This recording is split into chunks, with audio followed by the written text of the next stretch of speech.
Imagine this. You step into a dark room. There, Machiavelli is waiting, holding 4 ruthless lessons for you. First, he shows you that discipline is not a gentle habit. Discipline is ruthless. Discipline is the blade that cuts away weakness before your mind collapses. Then comes the truth. Respect never comes from begging.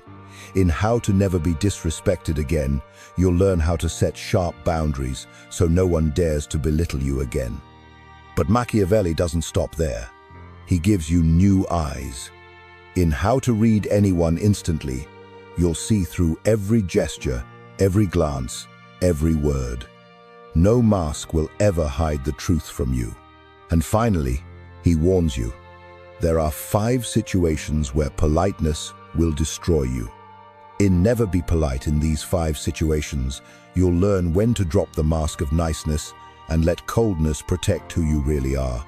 Stay in this loop, because these aren't just 4 videos, they are 4 weapons. Once you hold them in your hands, you'll never be the same again.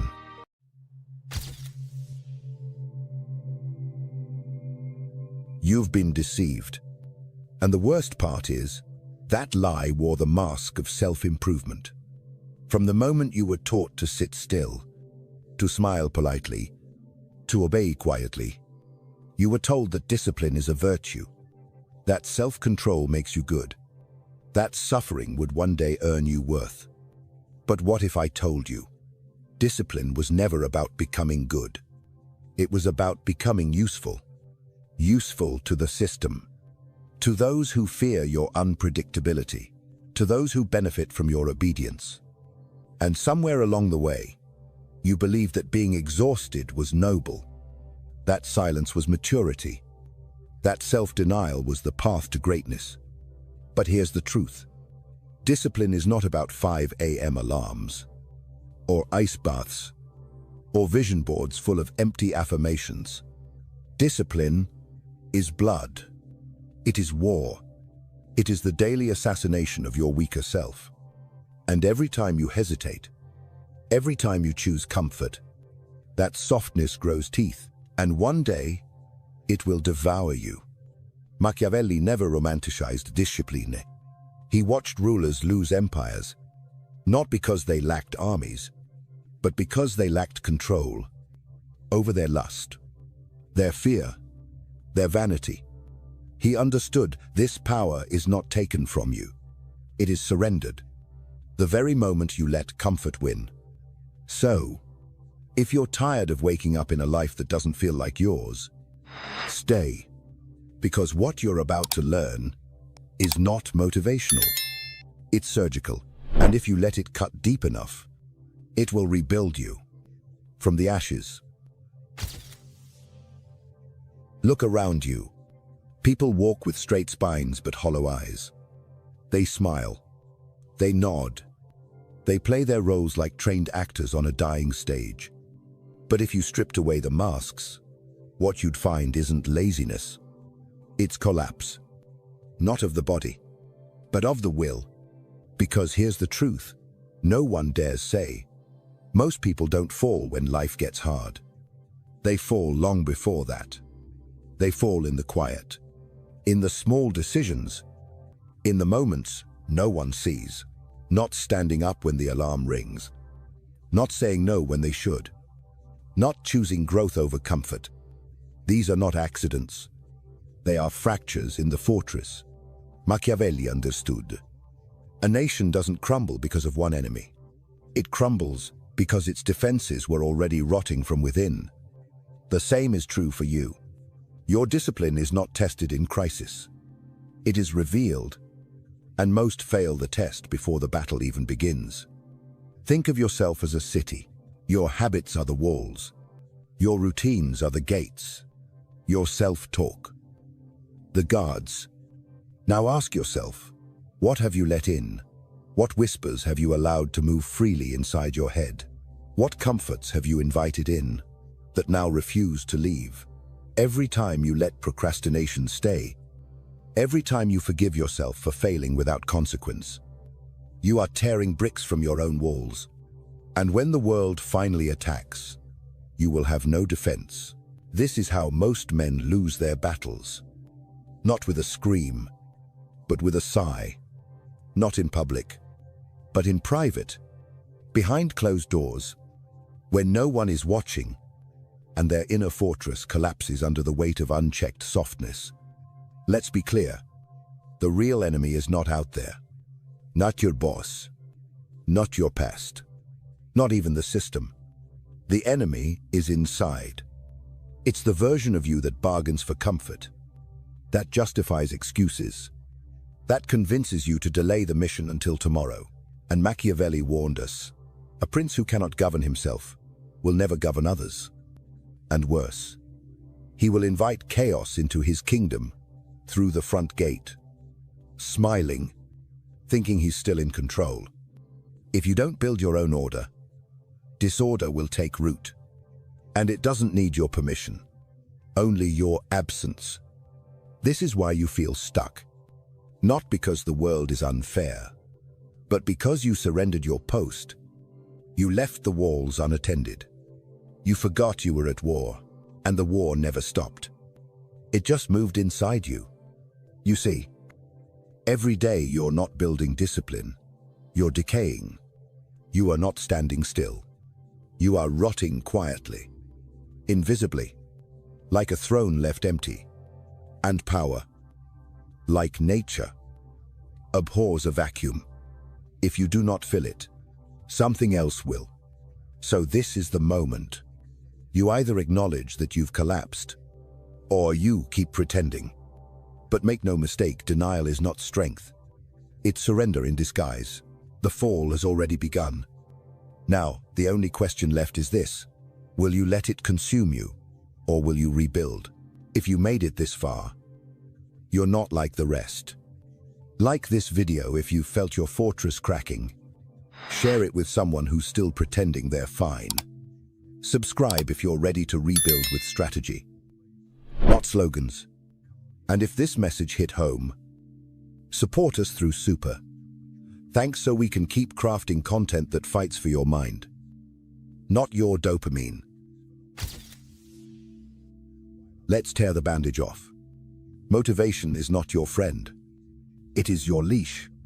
You've been taught to chase feelings, to wait for that spark, that moment of inspiration, that magical alignment of mood and energy that makes you feel ready.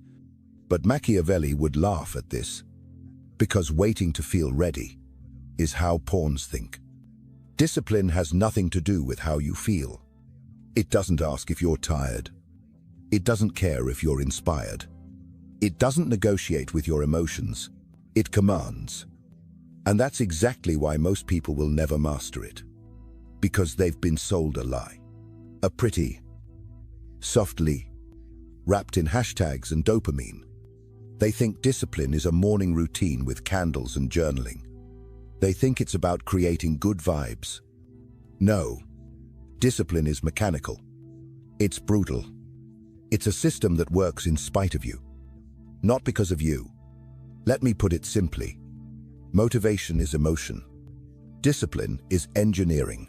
And if your life runs on emotion, you're at the mercy of every bad day, every rainy sky, every tiny reason not to move. But if your life runs on system, then even when your soul is screaming, your feet keep moving. That's what Machiavelli saw in every powerful ruler. A man who could walk through fire, not because he wanted to, but because he trained himself to. The key is this: you must eliminate decision, because every choice is a battle, and the more decisions you leave open, the more chances your weaker self has to win. Ask any general. Hesitation kills.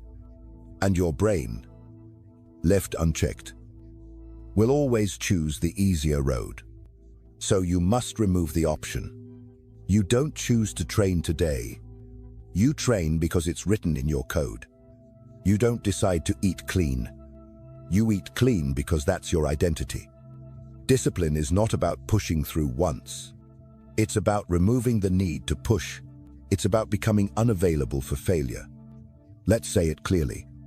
Real discipline doesn't start in your morning routine. It starts in your definition of yourself. Who you allow yourself to be when no one's watching. What you tolerate from yourself behind closed doors. And here's the trap. The modern world has made failure feel safe. They've wrapped it in self-love. They tell you it's okay to skip today. That you're human. That you deserve rest. And while there's truth in rest, there is also poison in comfort. Because every time you break your word to yourself, every time you let it slide, you are training your brain to doubt you. And when things get hard, that doubt will eat you alive. Machiavelli believed rulers should never rely on fortune, because fortune is wild, chaotic, unreliable, just like motivation. Instead, he taught strategy, structure, a plan so ruthless and well-built that nothing can derail it. Not doubt, not exhaustion, not fear. This is the machinery of real discipline. It's not sexy, it's not viral, but it works. And you can build it. But first, you must kill the child inside you still waiting to feel ready. Still waiting for the mood to be right. Still waiting for someone to inspire them. No one's coming. There is no cavalry. There is no breakthrough moment. There is only this. You. And the next choice. And the next one. And the one after that. If you can master your behavior, regardless of how you feel, then you are free. But if you depend on motivation, you're already owned. Or collapse. You may not realize it, but every day you are under command. The only question is, whose command are you obeying? Your boss, your cravings, your fear, your childhood conditioning, or you? Because here's a brutal truth.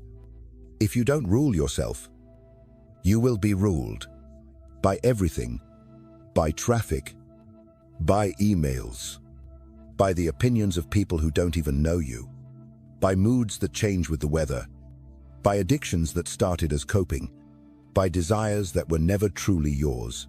This is not philosophy. This is reality. And Machiavelli saw it long before we did. He warned us that power, when not actively claimed, becomes a playground for chaos.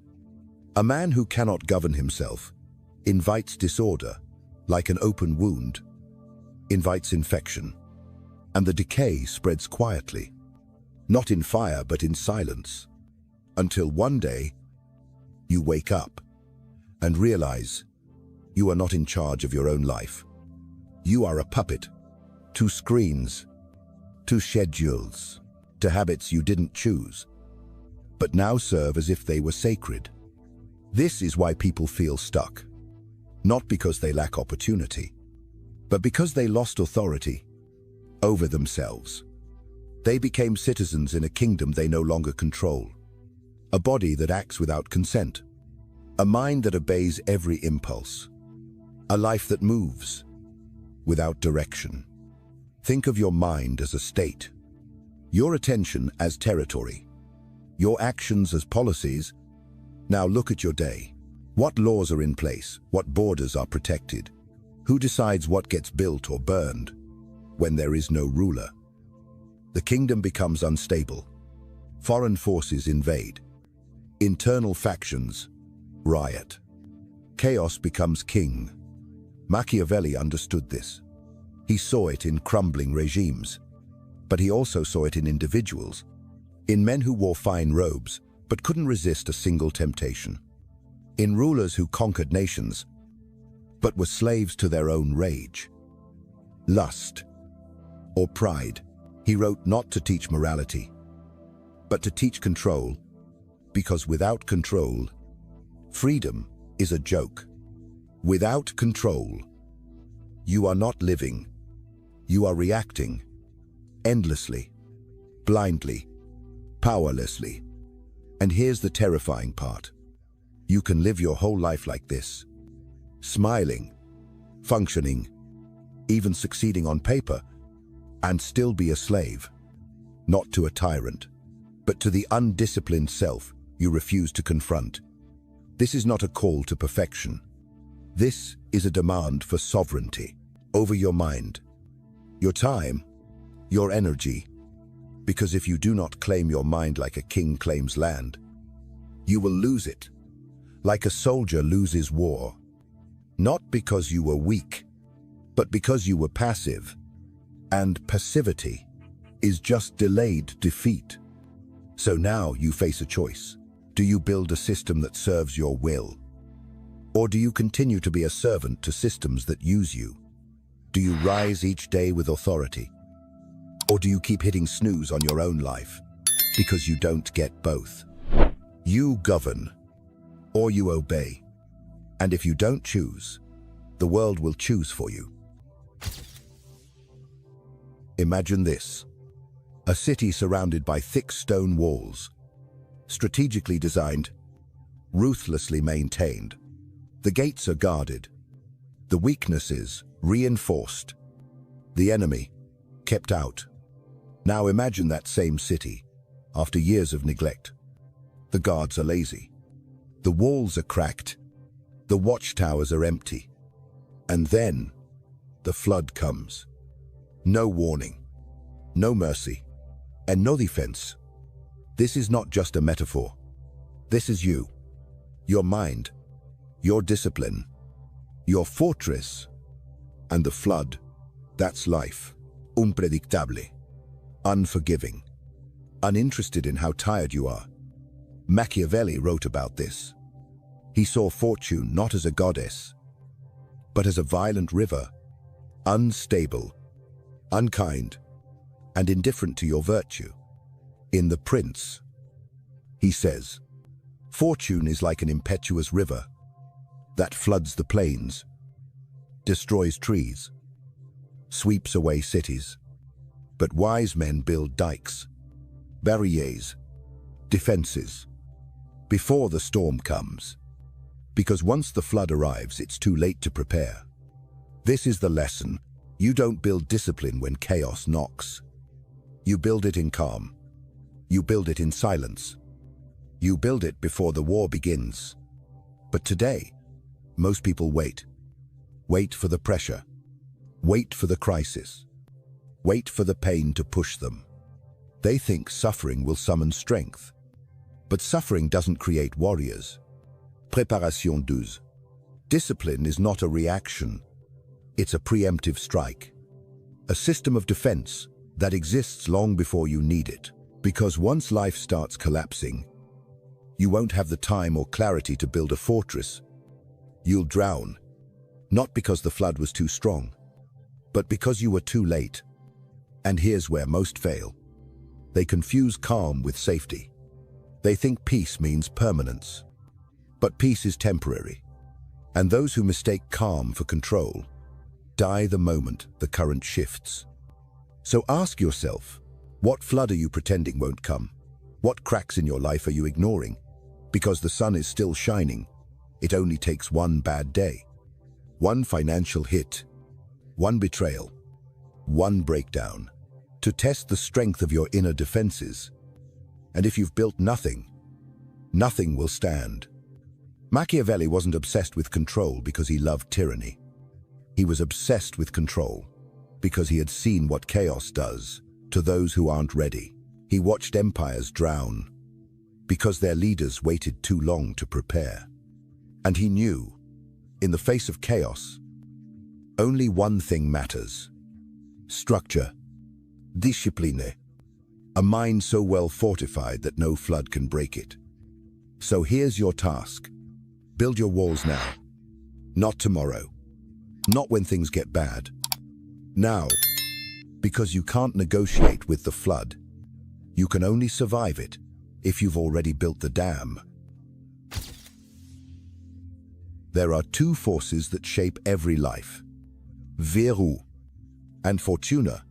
One is your weapon. The other is the storm. One is built. The other is blind. Veru is inner strength. It is discipline in motion, the calm command in chaos, the strategic mind that bends reality instead of breaking under it. Fortuna is chance, fate, the unpredictable. It comes like a flood, destroys without reason, spits on the good, rewards the prepared. Machiavelli never trusted fortune, because fortune has no loyalty. It favors no one, and it destroys the weak with the same energy it elevates the bold. In The Prince, he writes, "Fortune is like a river. When it overflows, it sweeps everything before it. But in times of calm, the wise build barriers." That sentence is everything. It means this: Fortuna doesn't care how nice you are, how good your intentions were. It only cares if you're ready. So here's the question: are you ready? Because the world doesn't pause for your excuses. It won't wait for your healing. It won't soften because you're overwhelmed. That's why Veru matters. Because Veru is what you control. It's what you sharpen. It's what you forge when no one's watching. It is the opposite of luck. Veru is what turns pain into precision, failure into training, chaos into calculation. Most people live in worship of Fortuna. They pray for opportunities, for the right timing, for something external to come and fix the internal. But Machiavelli would say, that is not leadership. That is delusion. You don't wait for luck. You ambush it. You force it to serve your plan. Veru is not idealism. It is brutal realism. It's what remains when comfort dies. It's who you become when the easy way is gone and the hard road is the only one left. That is when you find out if you were ever in control or just pretending. Let's be honest. How many times have you blamed bad luck for a life you never truly prepared for? How many times have you called it fate when it was just procrastination? You didn't need a better hand. You needed a better system. And that system is built from discipline, from Veru. Every brick of it forged in silence, in early mornings, in hard choices, in the thousand small moments where no one claps, but everything is decided. Fortuna may flood the world, but if your inner fortress is strong enough, you don't drown. You rise, not because you're special, but because you were ready. So remember this: you do not conquer fortune by hoping. You conquer it by outworking it, outlasting it, out-disciplining it. And when others drown in the flood, you will be the one still standing, because you did not pray for luck. You built your Veru. Let's get rid of the fluff. Discipline is not spiritual. It's not emotional. It's not some magical force that flows when you're aligned with the universe.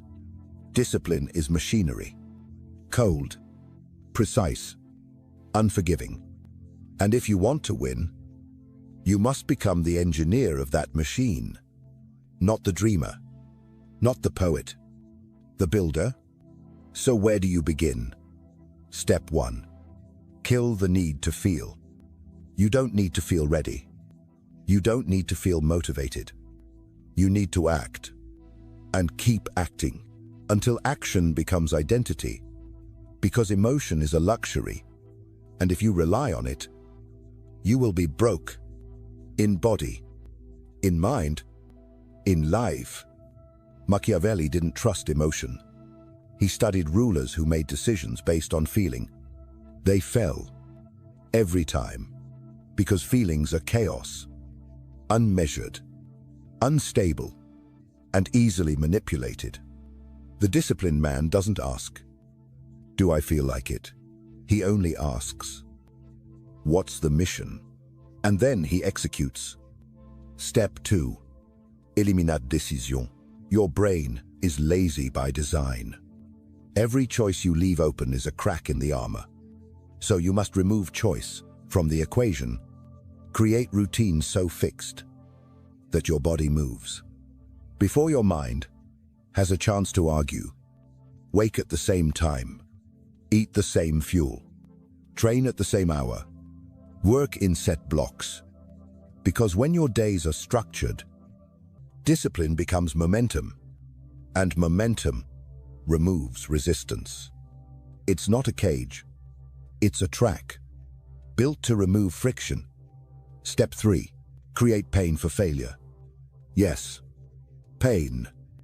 In war, failure has consequences. Death, loss, shame. But in modern life, failure is hugged, cushioned, excused. So your mind has no reason to fear it. That must change.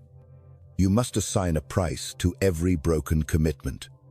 Didn't train today, public shame. Money lost. Comfort removed. Why? Because without consequence, you are not training your discipline. You are training weakness.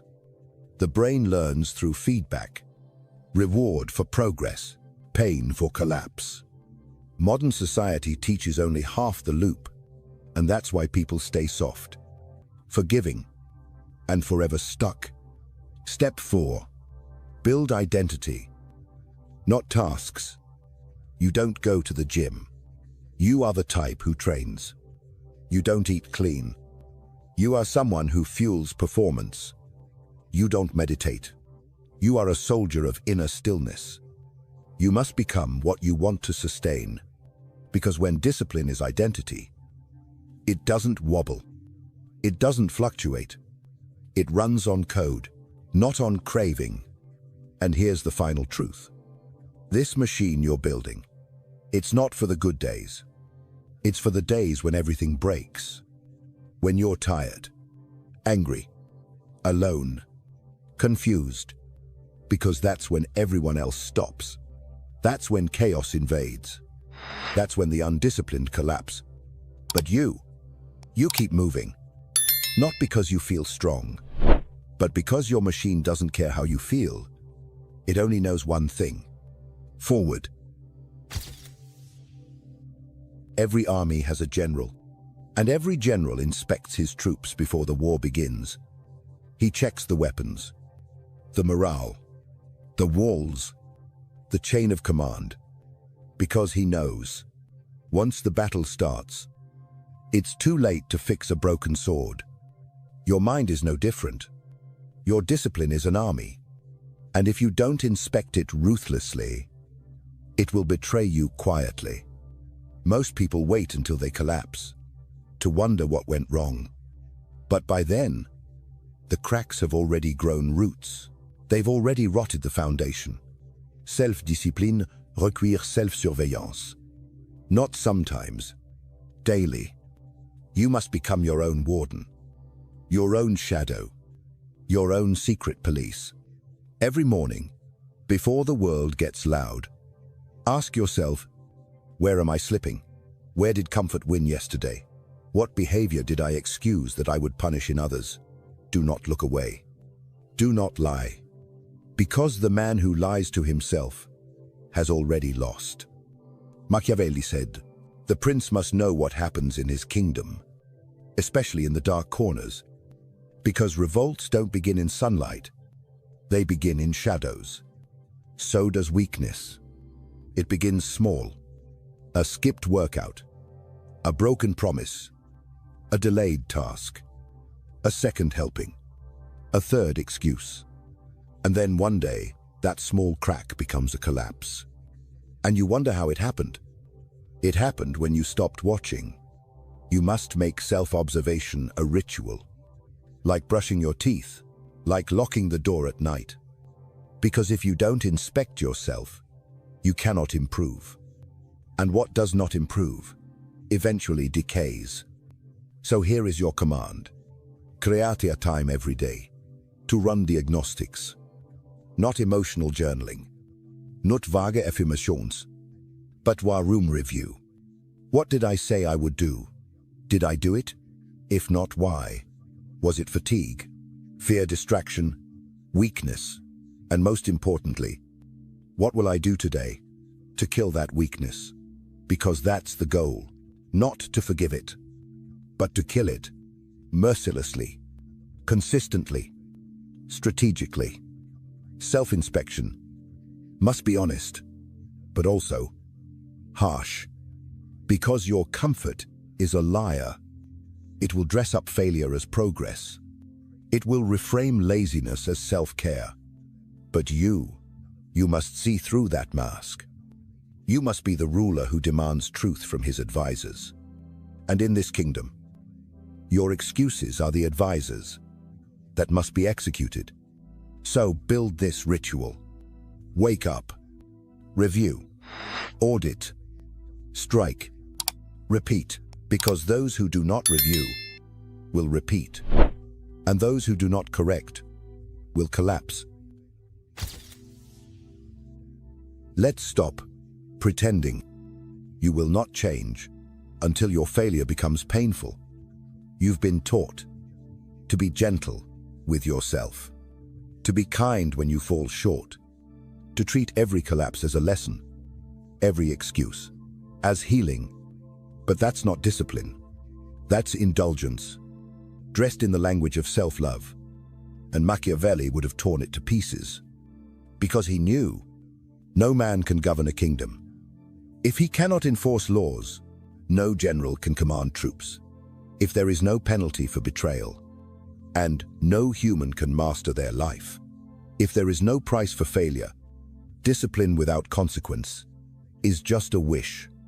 So, ask yourself, what happens when you break your word to yourself? When you skip the training, when you scroll instead of study, when you promise change but repeat the same patterns, nothing, no consequence, no punishment, then why would your mind take you seriously? If failure costs you nothing, you will keep failing, because the brain learns through stakes. And if there are none, it assumes the behavior is acceptable. You must create punishment, and you must feel it. Didn't keep your routine. Donate to a cause you hate. Break a public promise. Sleep without comfort. Delete the app that distracted you. Cancel the pleasure you were craving. It doesn't matter how. What matters is this. You send a message to yourself that failure hurts. Because when it does, you begin to respect your own standards. Not just believe in them, but obey them. This is not cruelty. This is structure. It's what military training has known for centuries. Pain creates memory. Discomfort creates change. Fear of consequence creates clarity. But the modern world teaches the opposite. It says, don't be too hard on yourself. Rest is productive. You're enough just as you are. And slowly, silently, your edge dulls. Your fire dies, and you rot in the warmth of low expectations. But Machiavelli didn't train leaders to feel good. He trained them to survive. And survival doesn't care about your feelings. It cares about results. And results come from systems that do not tolerate softness. So here's what you need to do. Design consequences. The failure to pain. And do it before the failure happens. Because if you wait until you feel like enforcing discipline, you won't. That's the whole point. Discipline only works when you create rules stronger than your moods and punishment stronger than your excuses. Because without fear, you will forget the mission, and without consequence, you will return to chaos. You must become the judge, the enforcer, and the executioner of your own life. If that sounds harsh, it's because it is. But in a world that rewards weakness with comfort, sometimes the only way to win is to punish yourself before the world does it for you. You can lie to the world. You can smile, perform, keep up the image of a man in control. But deep down you know the truth. You are either the prince or the prisoner. And there is no middle ground. There never was. The prince is not a title. It's not wealth. It's not popularity. It's command. It's the one who governs his time, his impulses, His mind, the prisoner, he might look the same. Same clothes, same job, same smile. But inside he's locked in, caged by his own comfort, chained by the choices he refuses to make, ruled by moods, manipulated by distractions, led by weakness. Machiavelli didn't write for the prisoner. He didn't waste ink on those who had already surrendered. He wrote for the man who still had a chance to reclaim the throne. And now, you are that man. You've seen the map. You've heard the truth. You know exactly what's waiting, if you stay soft. So stop pretending you have time. Because you don't. The storm is not coming. It's already here. And while you're busy waiting for the perfect moment, chaos is sharpening its teeth. Comfort is closing the gate. And your soul is decaying in silence. You think tomorrow is safer. It's not. Tomorrow is just today, with one more excuse. And the world doesn't pause. It doesn't reward potential. It punishes delay. So here's the only question left. Will you rise and claim your mind like a kingdom, or will you stay in this quiet, beautiful prison you built with your own hands, because no one's coming to save you? No mentor, no motivation, no miracle. Just this moment, right now, the moment where you stop lying to yourself, where you stop performing and you start governing. Becoming the prince is not about looking powerful. It's about living with precision, waking up before your do, acting before your fear speaks, moving even when your soul screams for mercy. Because freedom is not given, it's taken. And weakness is not punished by others. It punishes itself. So make no mistake, you will become one of them. Either the man who rules his life with steel, with silence, with strategy, or the one who watches from the shadows, bound, muted, broken. The prince or the prisoner. You decide. Now you know, discipline is not a habit, not a trick, not a morning routine wrapped in fake purpose. Discipline is war. A war for your soul, a war for your mind, a war no one will fight for you. And now you stand here, at the gates of your own life, alone. No one watching, no applause, just you. And the weight of every promise you've ever broken, every dream you buried under distraction, every chance you let slip because you waited to feel ready. But this is the moment where the waiting ends, where the victim dies and the ruler is born. You don't need more motivation. You need memory. Memory of who you were when you were soft, of how it felt to surrender, to beg life for a chance instead of taking it. So burn that memory into your mind. Let it scar, and build your discipline not from inspiration, but from rage, from regret, from the hunger to never crawl again. Write it down. Say it aloud. Etch it in your bloodstream if you have to. 3 words. I choose sovereignty, not comfort. Not delay, not excuses. Sovereignty. Over my time, over my emotions, over my fate. That is the oath.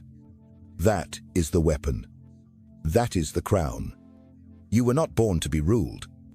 You were born to rise, to build a fortress inside you, so impenetrable that not even your former self could break in. This is your last excuse. Let it be here. Because if you don't take command of your life now, someone else will, and they will not give it back.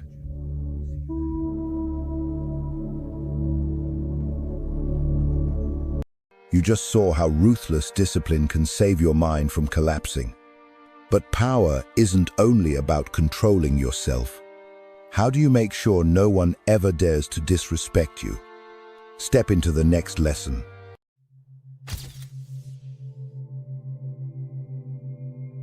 The kinder you are, the easier it is for people to step on you. Not because they're evil, but because you forgot to build a fence.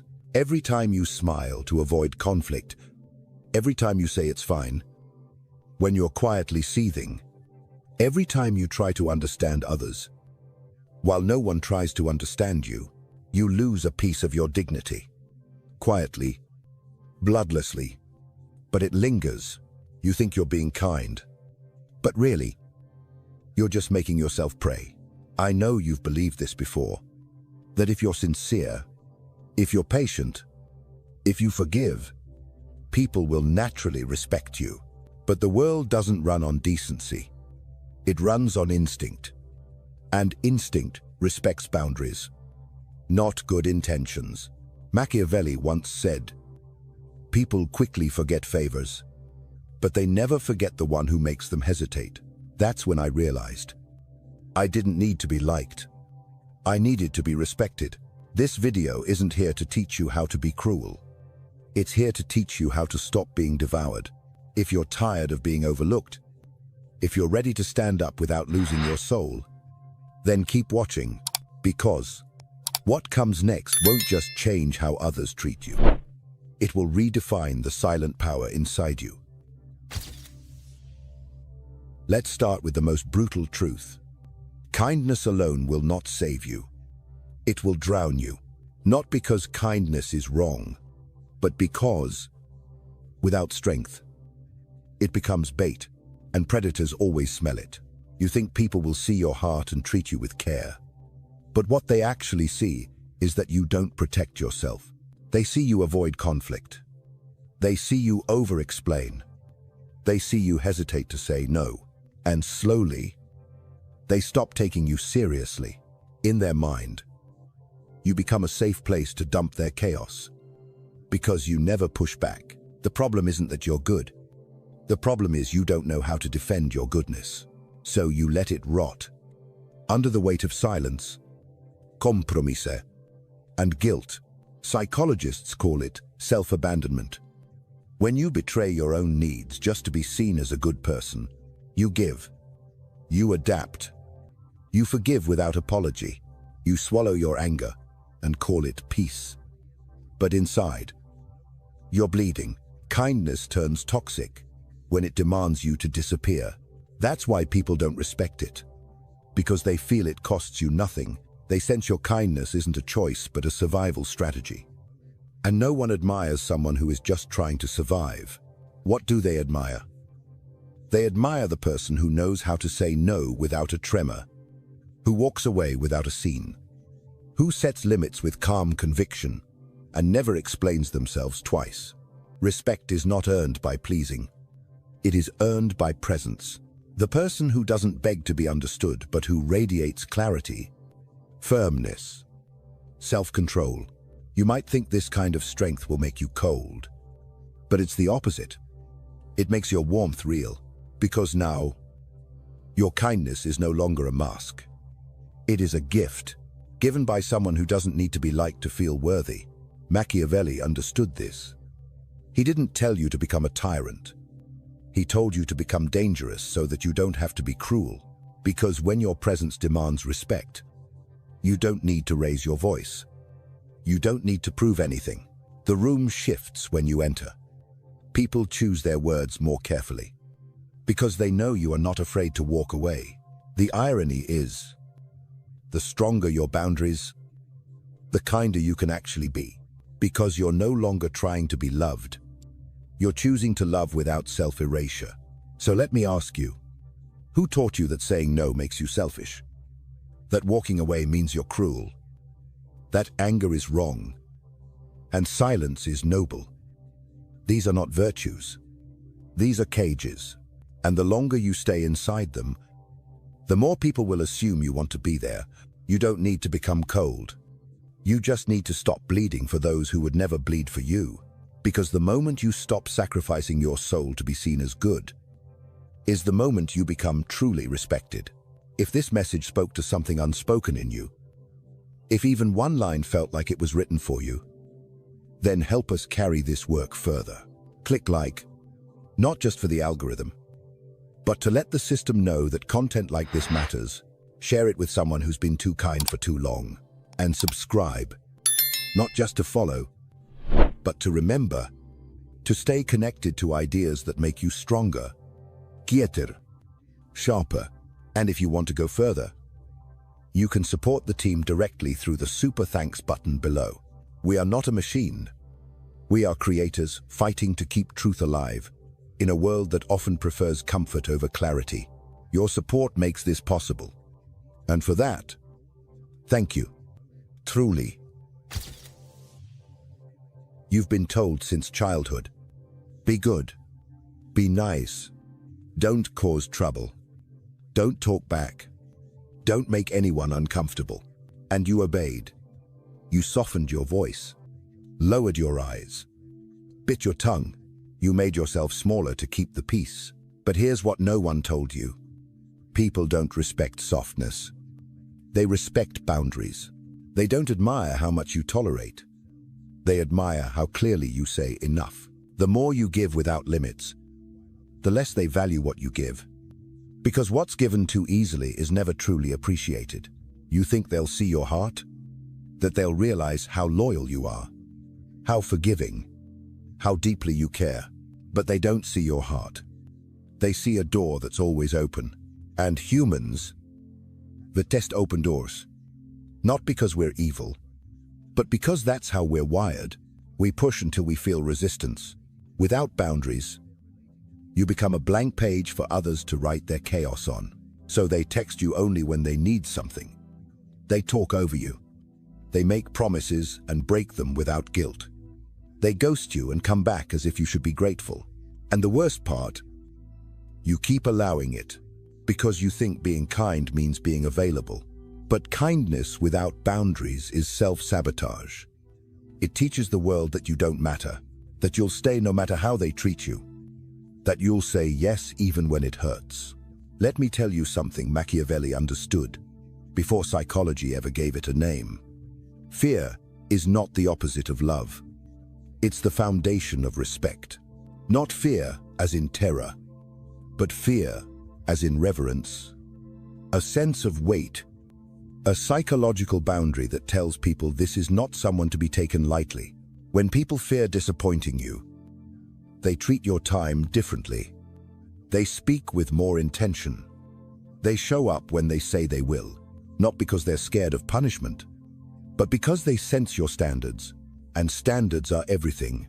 If you don't protect your time, your space, your peace, no one will. If you don't teach people how to treat you, they'll teach you how little they think you deserve. So stop explaining. Stop justifying. Stop giving second chances to people who used up the first 10. The most powerful people in the world don't shout.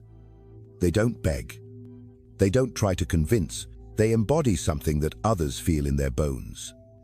That if they cross a line, there will be consequences, not through violence, but through absence, through silence, through the simple removal of access. That's what real respect looks like.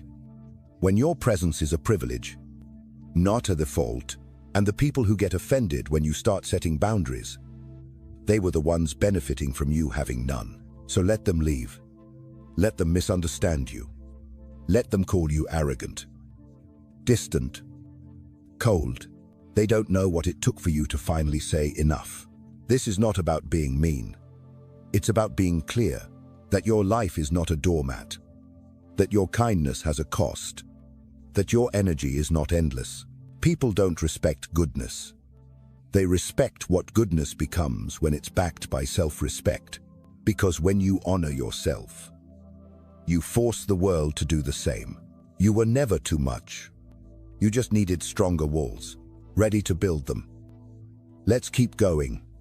If this resonated with you, share it and subscribe to stay connected to content that protects your dignity. There is a cost to being the nice one, and it's not just exhaustion, it's erasure. You start by giving a little extra. Then, you start giving away pieces of yourself, until one day you realize you don't recognize who you are anymore. And worse, No one else does either. You're not the strong one.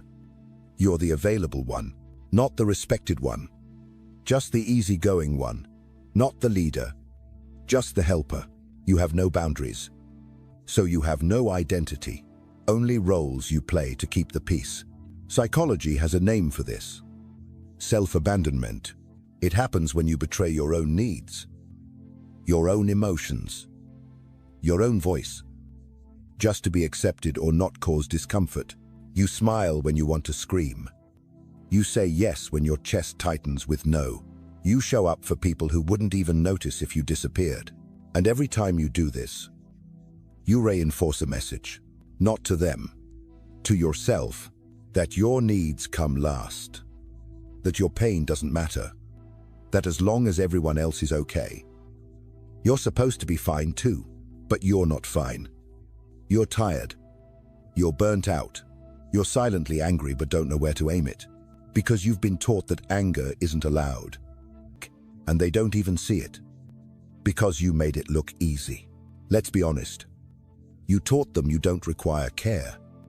You trained them to overlook you, because you overlooked yourself. And here's the truth that burns the deepest. If you keep abandoning yourself just to be loved, the love you receive will never feel real, because deep down, you'll know they're not loving you. They're loving the mask you wear to survive. Self-abandonment doesn't look dramatic. It looks like always being there even when you're not okay. It looks like giving second chances to people who never earned the first. It looks like never being asked what you need because you never gave yourself permission to need anything. But it ends here, with awareness, with truth, with reclaiming your voice without guilt. You are not selfish for asking to be seen. You are not arrogant for protecting your energy. You are not cruel for walking away from those who only show up when it's convenient.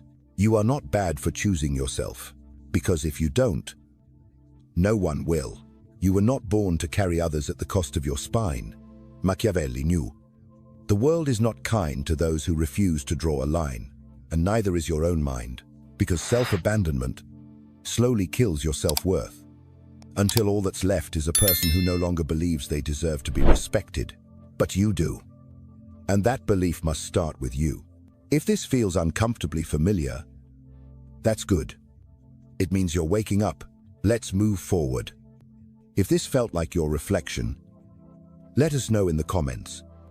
And if you're ready to stop abandoning yourself, follow us forward. They told you silence is strength, that staying quiet in the face of conflict makes you wise, mature, above it all. But here's what they didn't say. Sometimes, silence isn't strength. It's fear. It's guilt. It's conditioning. And when your silence comes from fear, others will sense it, and they will use it, because silence without presence doesn't inspire respect. It invites assumption. When you stay quiet, they think you agree. When you don't speak up, they assume they're right. When you let things slide, they believe you're okay with it. And slowly, your silence becomes a permission slip for others to cross every line. You never had the courage to draw. You tell yourself you're avoiding drama. You're keeping the peace. You're choosing calm. But deep down, you're just afraid. Afraid of being misunderstood. Afraid of losing love. Afraid of being called difficult. So you stay quiet even when your soul is screaming. And that scream turns inward, into resentment, into confusion, into a quiet self-hatred that says, why can't I just say what I need? Because you were never taught how.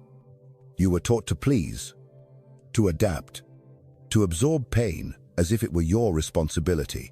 But let's be honest, your silence has never protected you. It has only made you easier to ignore. Machiavelli never praised silence. He praised control. He believed that power lies not in the absence of words, but in the precision of them. To say less, but mean more. To speak only when it shifts the room. To withhold noise, but not your truth. Silence is powerful only when it comes from confidence, not compliance. There is a difference between being calm and being caged, between choosing silence and being silenced. The world does not respect those who vanish in their own story. It respects those who own the moment with clarity, even if they say only one sentence. So, here's the question you need to ask yourself. Am I being silent because I am centered, or because I am scared? Am I withholding because I've mastered restraint, or because I'm afraid of rejection? Because there is strength in walking away quietly. But there is also weakness in not walking away at all. And if you don't make your boundaries known, someone else will write them for you, in ways that benefit them. Not you. Silence, when rooted in fear, is not grace. It's self-erasure. And those who benefit from your silence will always praise it as your greatest virtue. But ask yourself this: why are the ones who harm you so comfortable with your silence? Because they know you won't push back, you won't challenge, you won't leave. And that comfort is the beginning of your invisibility. It's time to break that, not by shouting, not by fighting, but by no longer shrinking when you need to stand tall. You don't have to be loud. You just have to be clear, because power doesn't come from how much noise you make. It comes from how little you tolerate. It's time to reclaim your silence, not as a mask, but as power, ready to learn how. If this part opened your eyes, hit like or drop one sentence in the comments you've never dared to say out loud. They always quote him wrong. They say Machiavelli believed it's better to be feared than loved. And they twist that line like it came from a dictator, from someone cold, ruthless, devoid of soul. But that's not what he meant. And if you read him with real eyes, you'll see he was not promoting cruelty. He was revealing human nature, because people don't betray you when they fear disappointing you. They betray you when they believe you won't do anything about it. Fear, when used with precision, is not violence. It is clarity. It says, I will not beg. I will not chase. And I will not stay where I am disrespected. That is not hatred. That is power. Machiavelli watched rulers fall not because they were evil, but because they were too kind, too trusting, too afraid to draw blood even when betrayed. He realized something brutal: that love is unstable, conditional, fickle. People love you as long as you meet their needs. But that love evaporates the moment you say no, the moment you set a limit. Fear, on the other hand, builds walls, invisible ones, boundaries people feel even in silence. Not terror, not abuse, but tension. The healthy kind, the kind that makes people think twice before lying to you, the kind that makes them speak with care. Not because you're scary, but because your self-respect demands it. This is what Machiavelli meant. Not that you become a tyrant, but that you become untouchable. You walk into a room, and they feel your gravity. They adjust their tone. They remember your standards. They know this is someone who doesn't tolerate chaos just to keep the peace. Controlled fear isn't about intimidation. It's about consequence. And here's the twist: the more clearly you carry this energy, the less you'll ever have to enforce it. Because people adjust faster to boundaries that don't need explanation. This is the paradox Machiavelli mastered: that those who carry calm but will walk away in a heartbeat are far more powerful than those who shout, to threaten, or beg. And this doesn't just apply to kings. It applies to you, at work, in love, in family, in friendship. If you're not teaching people how to treat you, you're training them to test you. The absence of consequence is the breeding ground of disrespect. You don't need to scare people. You just need to stop trying to be loved at all costs. Because when love becomes a need, you lose your leverage. And when you lose leverage, you lose your voice. Real love, real respect, Real peace only happens when both sides know the line exists. And that line must be protected, not with anger, but with stillness, with firm silence, with action, not explanation.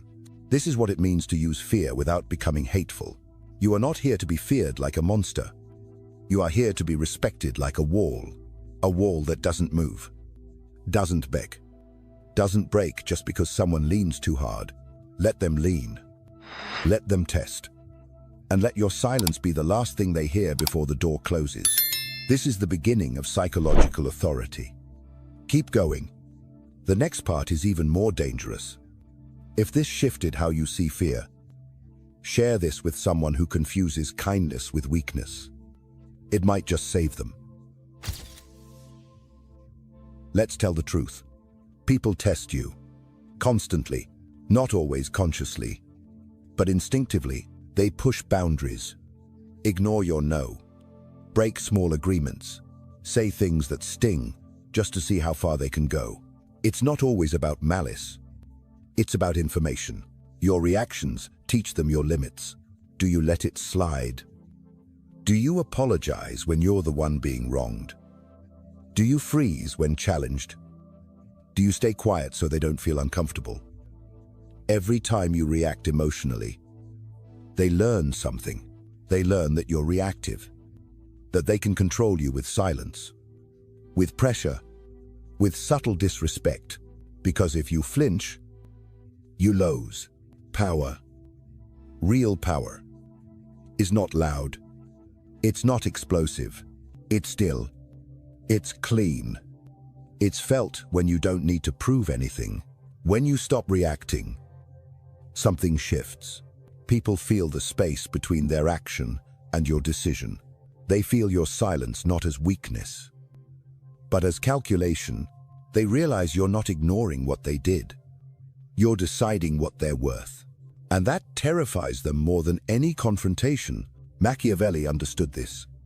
The most dangerous ruler is not the one who screams, it's the one who waits, who observes, who does not chase chaos, but quietly prepares the consequence. Because silence, used consciously, is a weapon, not to punish, but to protect your energy, your boundaries, your peace.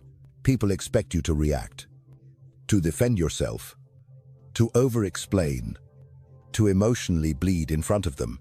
But when you don't, when you simply look at them calm, steady, and unshaken, they start to feel what respect actually is. It's not fear of your anger. It's fear of your clarity. Clarity is terrifying to people who rely on confusion. Because when you're clear, you're untouchable. You don't need revenge. You don't need drama. You don't even need to raise your voice. You just exit. Mentally, emotionally, physically, and your absence hurts more than any insult ever could. They expected to fight. You gave them silence. They expected to win. You disappeared. This is the energy they don't know how to control, because it cannot be manipulated. It cannot be provoked. It cannot be bought. And that is what makes you dangerous. When you no longer react, you reclaim your power. When you no longer need validation, you become immune to their games. And when you no longer chase being understood, you become the one they can't ignore. Because now, they don't know what you'll do. And uncertainty commands more respect than any speech ever will. So ask yourself, are you reacting because they triggered you? Or because deep down you still think you need to prove something? What would happen if you stopped defending yourself and just walked away? Would they chase? Would they panic? Would they realize what they just lost? That silence, that stillness, that unshakable presence is your power. And when you stop performing for others, you finally begin to live for yourself. The moment you stop reacting, everything shifts. Let's go deeper. Still reacting, or ready to rise above?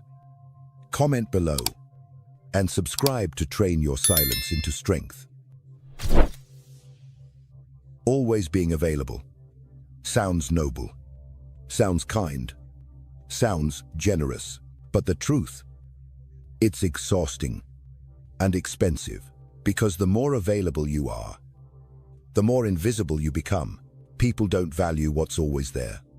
They value what they have to earn, what they might lose, what doesn't bend at every request. You've trained the world to expect you, to assume your time, your energy, your help are on call, 24/7. You don't mean to, but you do it by replying instantly, by saying yes before thinking, by apologizing for having boundaries, and over time, they stop asking. They just expect. You become a resource, not a person, and that is where respect dies. Because when your presence is always granted, your absence has no impact. The person who is always there becomes the person they think will never leave, no matter how they act, no matter what they take. But here's the truth you must face. You are not limitless. You are not made to be everything to everyone all the time. And every time you say yes when you meant no, you abandon yourself. Again, you push yourself aside just to keep being liked, just to avoid guilt, just to not feel the discomfort of disappointing someone else. But what about disappointing yourself? What about the nights you stayed up helping others while no one checked on you? What about the times you bit your tongue and swallowed your truth so they wouldn't feel judged while you choked on your own resentment? That is the cost of being the nice one, and that cost is your peace. Machiavelli wouldn't have told you to stop being good. He would have told you to be strategic, to be precise, to understand that goodness without limits is not a virtue. It's a weakness, one that predators exploit again and again because they know you won't say no.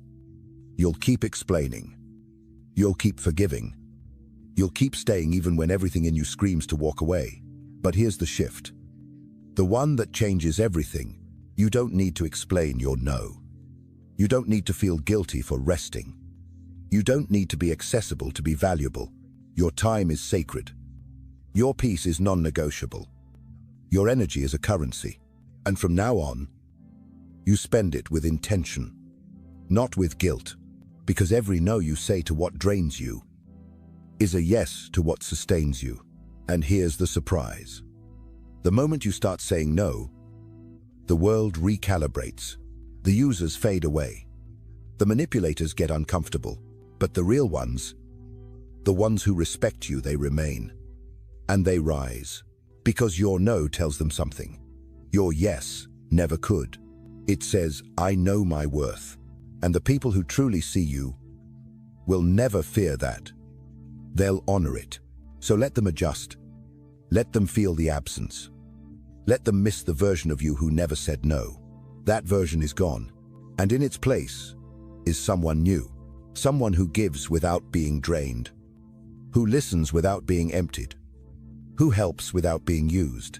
Someone who is no longer constantly available because they are finally fully alive.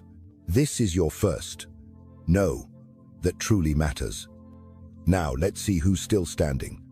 Let this be the first no you don't apologize for. Click like if you're done being endlessly available. Let them leave. Let the ones who pull away when you stop overgiving walk out quietly. Let the ones who get angry when you say no show themselves. Let the ones who once praised your kindness but now resent your strength fade from your life. Because you're not losing people. You're losing illusions. You're losing the versions of them you created in your mind. Versions that loved you for your silence, for your compliance, for how easily you bent to make them comfortable. But now, you're not bending. You're standing, and that shakes the foundations of every relationship built on your submission. They say you've changed. And you have, but only because you finally stopped lying.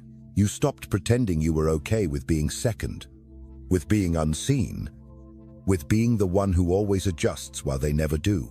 And now, you speak with clarity. You say what you mean. You walk away when your worth is questioned. And to those who only knew how to use you, that feels like betrayal. But it's not betrayal. It's truth. And truth has consequences.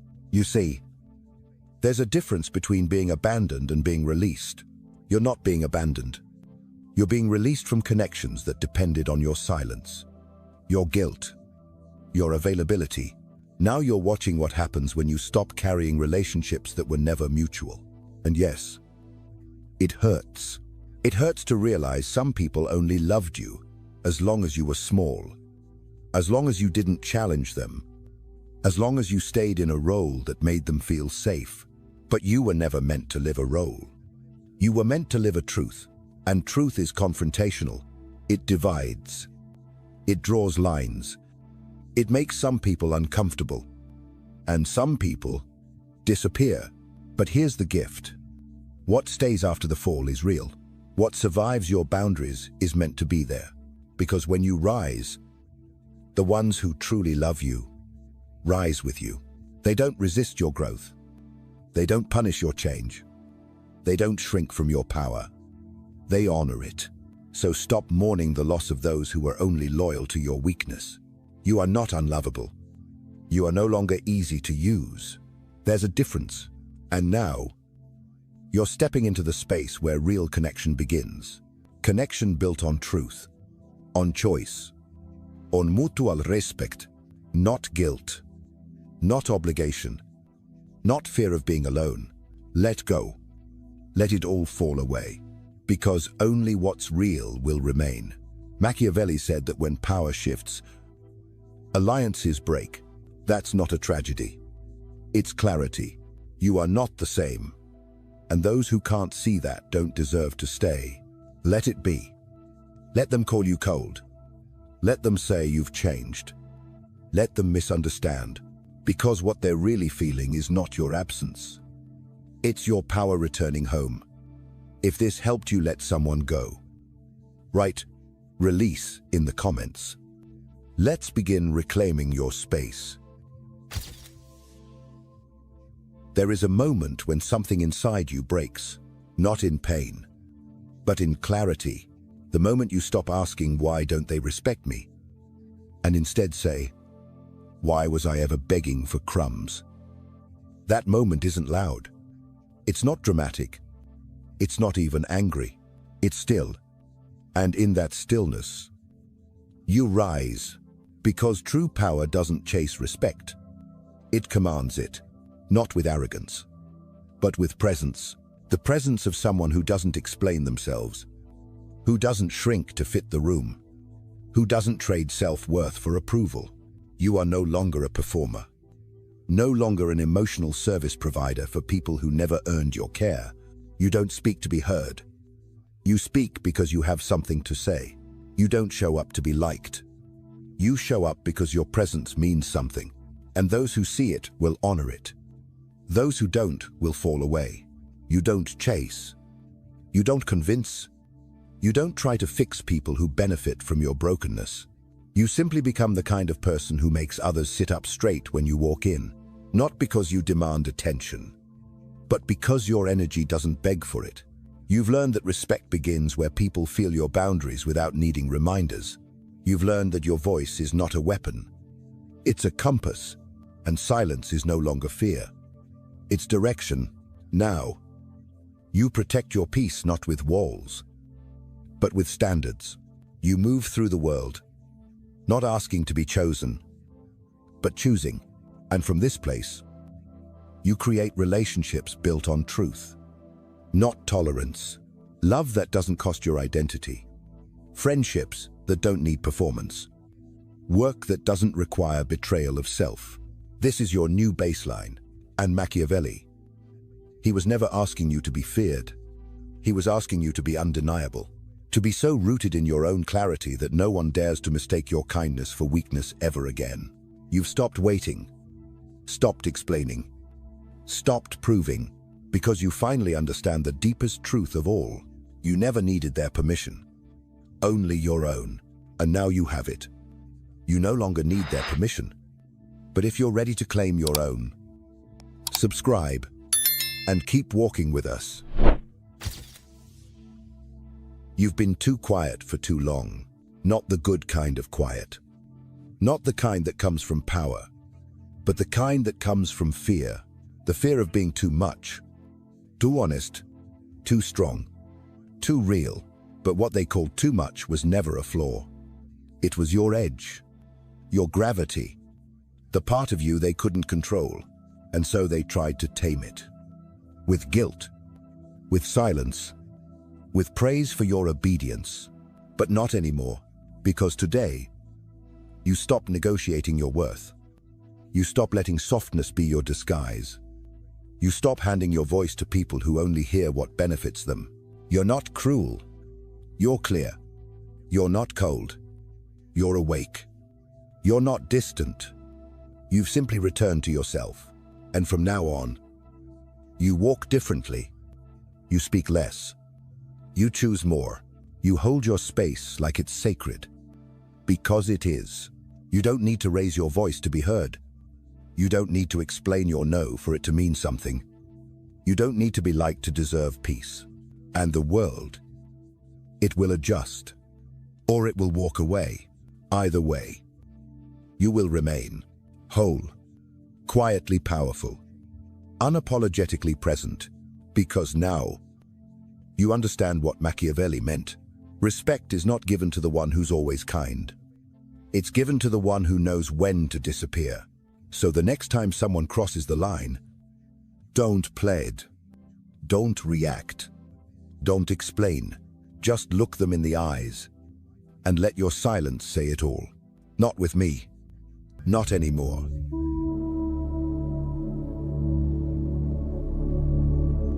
Respect never comes from begging. It comes from power. But to maintain that power, you must understand people on a deeper level. Can you read them, even when they try to hide? Watch what's next.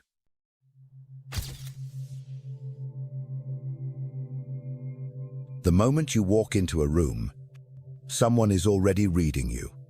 Your body, your voice, your silence, your hesitation. You think you're safe because you didn't say much. Wrong. You already said everything. Machiavelli knew the truth. Power doesn't begin with control. It begins with observation. The one who sees through others wins. The one who gets seen first loses. You think reading people is a soft skill. Think again. It's a weapon. And most people are unarmed. You trust smiles. You believe tone. You think kindness means safety. But in Machiavelli's world, every smile is currency. Every silence is a trap. And every I'm fine is a mask built to survive. This is not about empathy. This is about psychological dominance. You are surrounded by performers. Some crave approval. Some fear exposure. Some just want control. And the worst part, they don't even know it. But you're here to change that. Because once you learn how to read them, not just their words, but their patterns, their reactions, their shadows, you own the game. This is not a list of tricks. This is a new set of eyes. 18 psychological tactics. Each one built to expose the animal behind the mask. You will not ask. You will provoke. You will not guess. You will extract. You will not wait. You will read. And then you will steer. Because in a world full of liars, the most dangerous person is the one who sees clearly. So now I ask you, before we begin, are you the one who reads? Or the one who's been read all along? Tactic 1. Watch the invisible. You want to know who they really are. Don't watch how they treat you. That's easy to fake. Watch how they treat the one who means nothing to them. The waiter, the janitor, the assistant. People perform for power, but they relax around weakness. That's when the mask slips. Machiavelli didn't judge character by words. He judged it by what happens when nobody is watching. Here's why this works. When someone knows you're important, they activate their best self. But when they think someone's beneath them, they stop pretending. If they mock the powerless, what do you think they'll do to you once your value drops? If they speak over the quiet, what do you think they'll do when your voice shakes? If they forget the names of those beneath them, they'll forget their promises to you. 2. Watch the invisible, because that's where real power hides. And where fake loyalty dies. Never forget, the moment someone thinks you no longer benefit them, you will meet their real self. Tactic 2. Use silence as a weapon. Most people aren't talking to express. They're talking to protect. Because silence is uncomfortable. It leaves them naked. Say less. Let your pauses bite. Let the quiet become loud. People fear silence because it makes them feel seen. And most people don't want to be seen without a script. When you stop talking, you shift the frame. They fill the gap with explanations, excuses, confessions they didn't mean to give. Machiavelli understood this deeply. He used silence not as absence, but as psychological pressure. The more they speak, the more they reveal, and the less you react, the more they panic. Silence isn't just a weapon, it's a mirror, and most people can't survive their reflection. Want to know who's insecure in a room? Say nothing, and see who starts unraveling. Tactic 3. Offer nothing, give them nothing. No smile, no approval, no confirmation, just presence. Still, unreadable, immovable. When you give nothing, you force them to show everything. Watch. Do they lean in harder? Desperate to please? They're validation addicts. Do they grow cold? As if you owe them something. They only showed warmth when they saw benefit. Do they remain calm? Unshaken? You've found someone with emotional control, which makes them potentially dangerous. Machiavelli knew one brutal truth. People don't treat you based on who you are. They treat you based on what they think they can extract. So the moment you remove benefit, you expose their blueprint. This isn't just defense. It's data collection. And once you see their programming, you can decide exactly what input to feed them to get the output you want. Don't offer value too early. Make them show who they are without reward. That's the version that's real. 3 tactics. That's all it takes to start breaking the mask. Not with force, but with absence, with pressure, with silence. Because most people aren't afraid of being judged. They're afraid of being seen. Tactic 4. Interrupt their script. Some people are dangerous, not because they're loud, but because they're rehearsed. They know what to say, how to say it, how to win your approval without revealing anything real. They've built a personality, not a self, a mask, refined over time. So what do? You break the script. Ask a question they didn't expect. Pause where they expect praise. Smile when they try guilt. Stay quiet when they ramp up their charm. Watch how they flinch, how they overcorrect, how their tone changes. That's not a mistake. That's truth escaping. Because when the performance gets interrupted, the real actor gets exposed. Machiavelli knew the most controlled person is also the most fragile. The longer the performance, the harder they fall when you push just one line out of place. You don't need to be aggressive. You just need to be unpredictable. And that unpredictability will unravel their entire act. Tactic 5. Test loyalty with small losses. Loyalty is not proven in good times. It's revealed when something is taken away. A small request denied. A message left unread. A favor withdrawn. Then you watch. You say nothing, and they'll show you everything. Do they remain calm? Respectful? That's rare. Do they shift? Go cold? Talk behind your back? Then congratulations. You just dodged a bullet. Machiavelli would test the people around him, not by rewarding them, but by saying no when they expected yes. Because the most dangerous loyalty is the one that disappears the moment you stop feeding it. If they only love you when you say yes, they don't love you. They love the access. This tactic isn't about punishing others. It's about seeing who believes the bond was ever real in the first place. Tactic 6. Track their focus. Not their words. Wordsly. Focus doesn't. While they're speaking, you should be watching.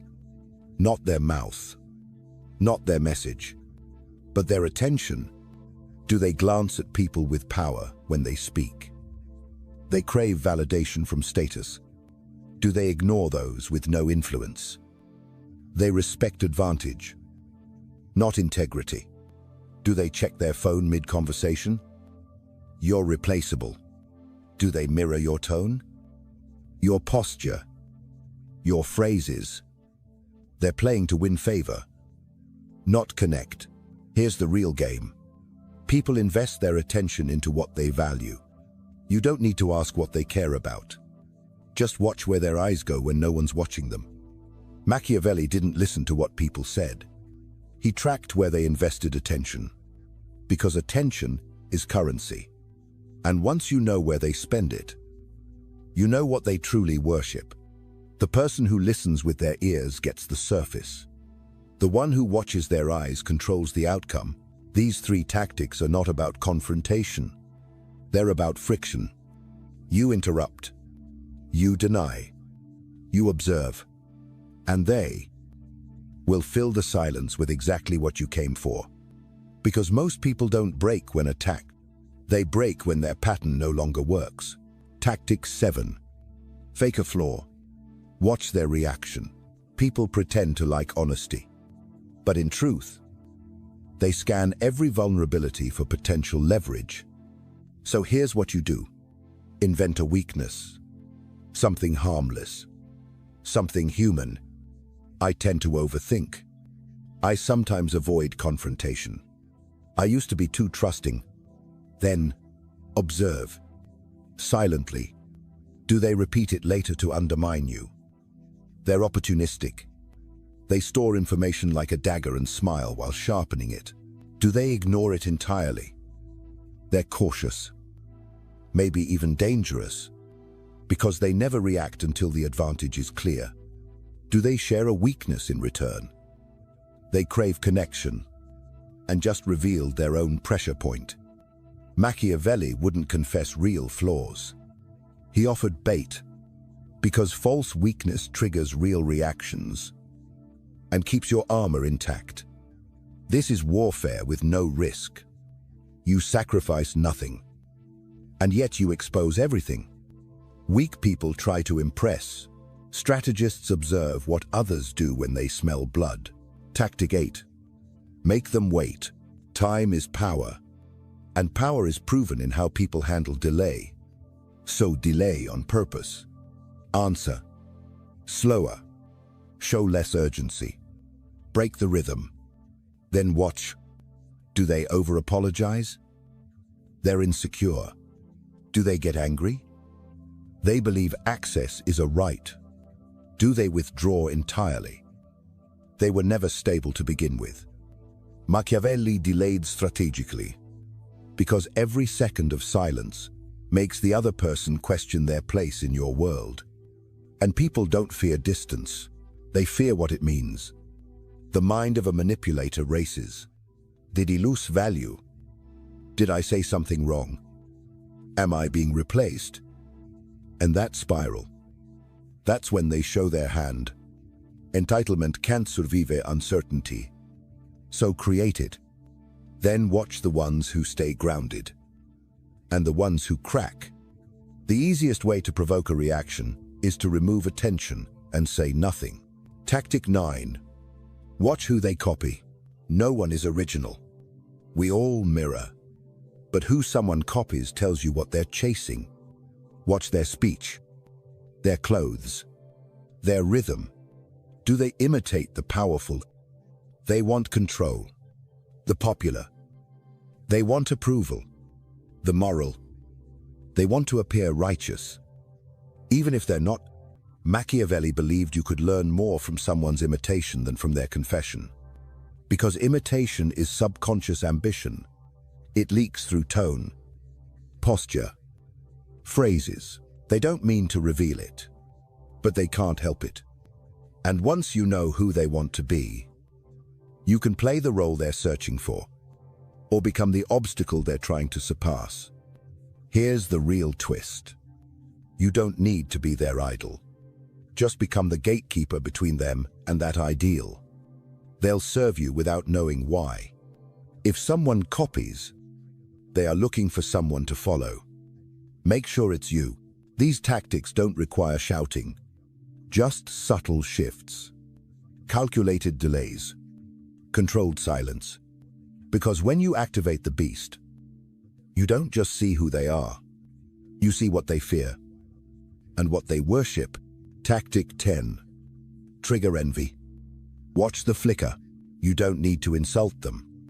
You don't need to brag. Just mention a small win. A subtle compliment someone gave you.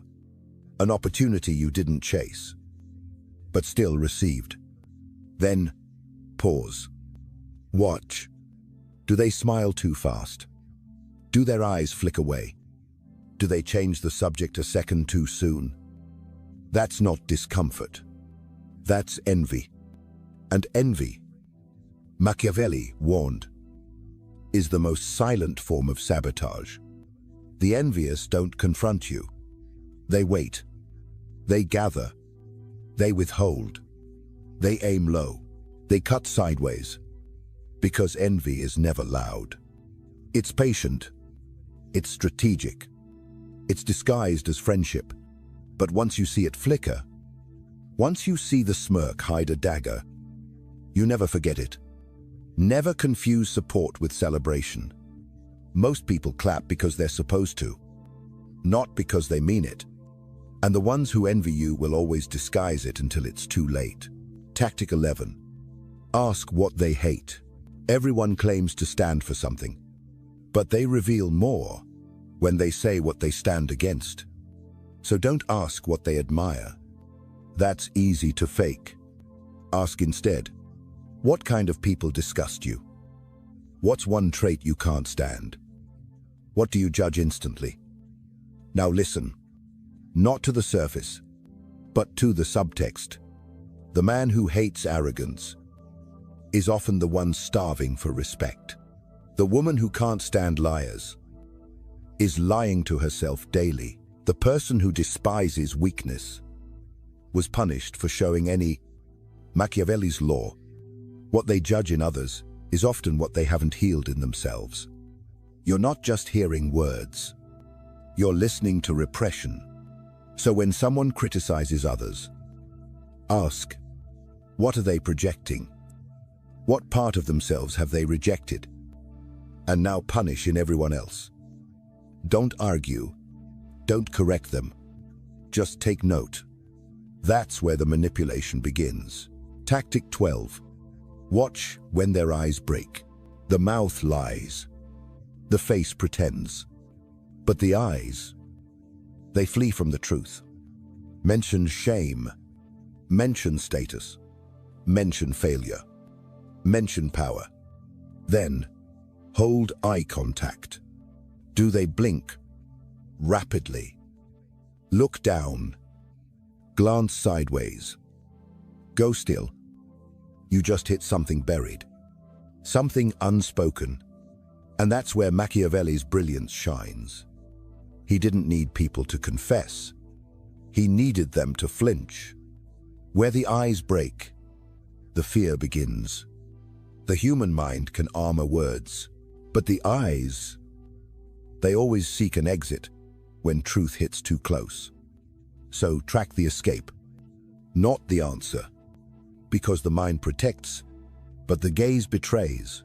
These three tactics expose what people hide best: their quiet envy, their hidden contradictions, their deepest wound. You don't need to humiliate them. You just need to look where it hurts, while everyone else looks where it shines. Tactic 13. Mirror them. Subtly, then watch them break. Most people are not being themselves. They're being who they think you want them to be. A version they've crafted, polished, curated, safe. So how do you break that armor? Not with force, with reflection. Match their tone, their body language, their rhythm, but just enough. Never make it obvious. When they lean in, you lean slightly. When they lower their voice, you follow. When they speak with certainty, you return it, calmly, and then you pause. Now observe, do they become louder? They're trying to reclaim control. Do they retreat? They're unsettled by their own reflection. Do they escalate? Turn sharper, more intense? They've realized you've taken control without touching them. Why does this work? Because mirroring bypasses logic and hits the unconscious.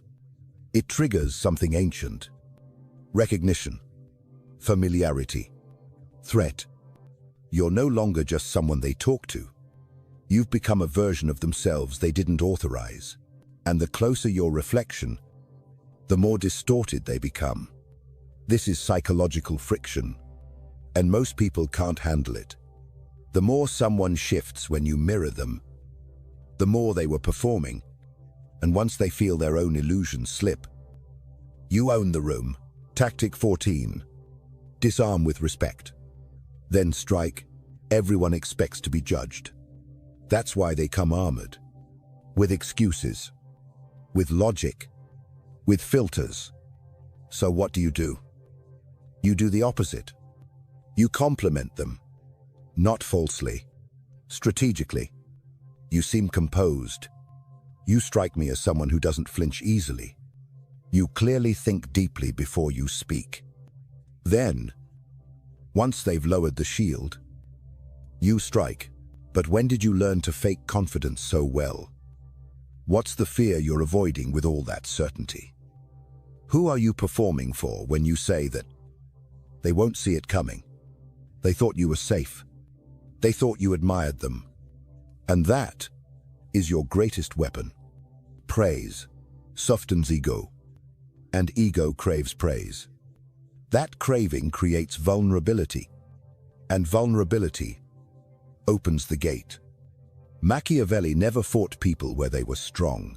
He led them into safety, then collapsed the floor. People reveal more when they feel admired than when they feel attacked. So admire them, but never believe the mask. Only admire to open the door you plan to breach. These tactics are not loud. They're elegant, surgical, disturbing. Because when you reflect someone deeply enough, they can no longer separate what's real from what's performed. And when you praise them deeply enough, they hand you the keys to their mind in exchange for a smile. Tactic 15. Say no. Then watch what stays. People can fake loyalty. They can fake friendship, even love. But no one can fake their reaction to rejection. So here's the move. Say no to something small. Don't explain. Don't apologize. Just remove the yes they were expecting. Then sit still. Let them show you everything. Do they remain respectful? Do they act as if nothing changed? That's rare. That's power. But if they flinch, if they distance themselves, talk behind your back, guilt trip you, or go quiet, you've just triggered the truth. Machiavelli's law. Rejection isn't punishment. It's revelation. Here's why it works. Most people don't want you. They want what comes through you. Access, status, comfort, resources. When those benefits are cut, so is the performance. You don't need a big betrayal to know someone's nature. Just say no and look closely, because true character is never revealed in what they receive. It's revealed in what they do when they don't. This tactic is how you categorize people, not by what they say, but by how they react when the game no longer benefits them. Tactic 16. Detect their target audience. Most people aren't talking to you, even when they are. They're performing for someone they admire, someone they fear, someone they hope is watching. So your job is to ask, who are they really talking to? If they over-explain, they're performing for judgment. If they moralize every word, they're hoping to be seen as righteous. If they joke constantly, they're scared of silence. Even praise is rarely just for you. It's to position themselves as someone who gets it, someone who belongs, someone to be liked. And once you identify who they're trying to impress, you identify who truly owns them. Machiavelli never asked, "Do they like me?" He asked, "Who else do they want approval from?" And that told him who really held the strings, because no one speaks without intent, and intent is never neutral. Here's how you weaponize this. Once you detect their invisible audience, you can become it. Reflect the tone they want, then redirect it, or position yourself as an obstacle between them and their imagined ideal. Either way, you steer them without resistance. Because the human mind doesn't crave truth. It craves reinforcement. With these two tactics, you don't just read people. You place them. You rank them. You frame their world without them ever realizing it. Because once you know who they become when they're denied, and who they talk to when they think you're not listening, you know exactly how to own the ending of their story. Tactic 17. Feed their identity. Then rewire it. People don't act from logic. They act from identity. And the most powerful influence comes not from pushing them, but from pulling them deeper into who they believe they are. Let them talk. Let them define themselves. I value loyalty above all. I don't play politics. I'm the kind of person who never gives up. Good. Take mental notes. That's your script now. Because once someone declares their identity, they'll do anything to stay consistent with it. And Machiavelli knew the fastest way to control someone is to confirm their illusion. Then steer it.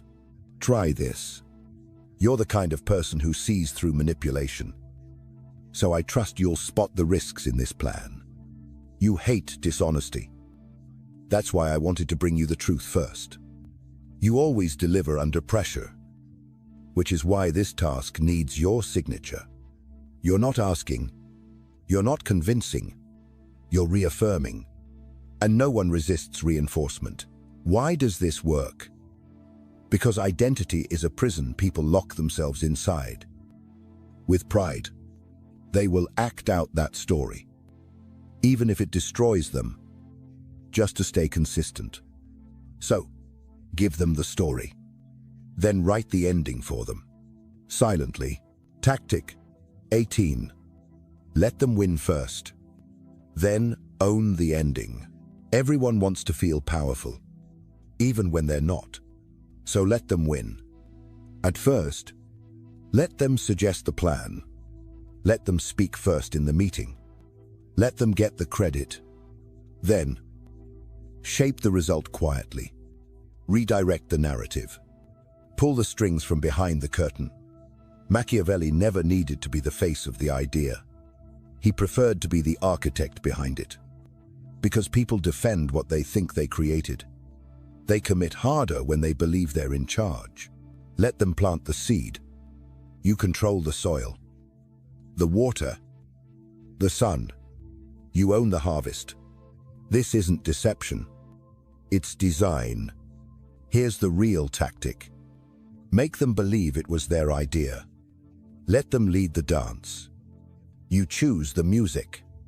By the time they realize where you've taken them, they'll already be invested, committed, loyal, not because you forced them, but because you let them believe they were never being led. This is obedience without orders, loyalty without threat, surrender without resistance. And it works because the ego is hungry. And you fed it. These two final tactics don't dominate through pressure. They dominate through illusion. You let them wear the crown, while you rewrite the kingdom. This is influence at the highest level. Because real control doesn't look like control. It looks like freedom. You didn't come here for motivation. You came for clarity, for the edge, for the strategy no one talks about. And now you have it. 18 psychological weapons, each one designed to slice beneath the surface, to see what they don't want seen. You've learned how to read people, not their words, but their instincts, their cracks, their cowardice. You've seen how they perform strength, signal virtue, beg for validation. And now, you face a decision. What will you do with this power? Because that's what this is. Power. Not loud, not flashy, not public. Silent power. The kind Machiavelli admired. The kind that rewrites entire rooms without raising a voice. You now see through people. That smile, that apology, that confidence. You know exactly what's beneath it. And once you see it, you can't unsee it. You won't fall for the act. You won't mistake attention for respect. You won't confuse noise with power. You'll pause, observe, and pull the right string at the right moment. That's what separates pawns from players. Players from rulers. Machiavelli didn't ask, "How do you become liked?" He asked, "How do you become necessary?" And reading people is the first step. Now, you don't chase approval. You let them reveal themselves. And when they do, you don't flinch. You file. You categorize. You wait.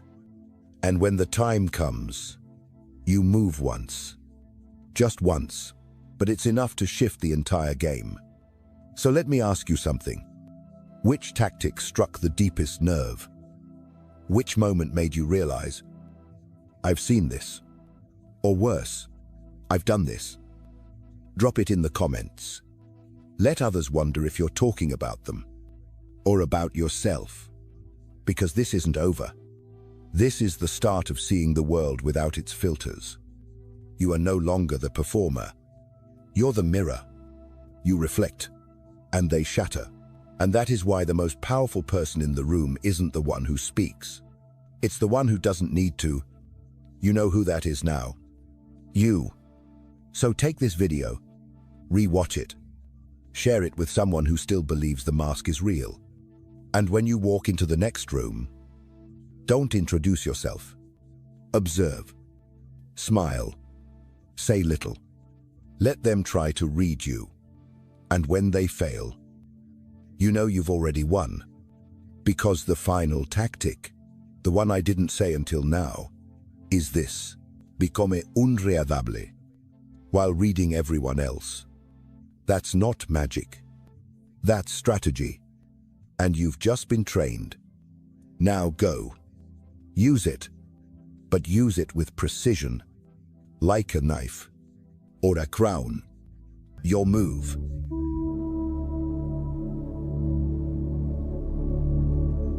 Now you can see through people. But one skill is still missing. Knowing when to be cold, never polite. There are 5 situations where politeness will destroy you. This is Machiavelli's final warning.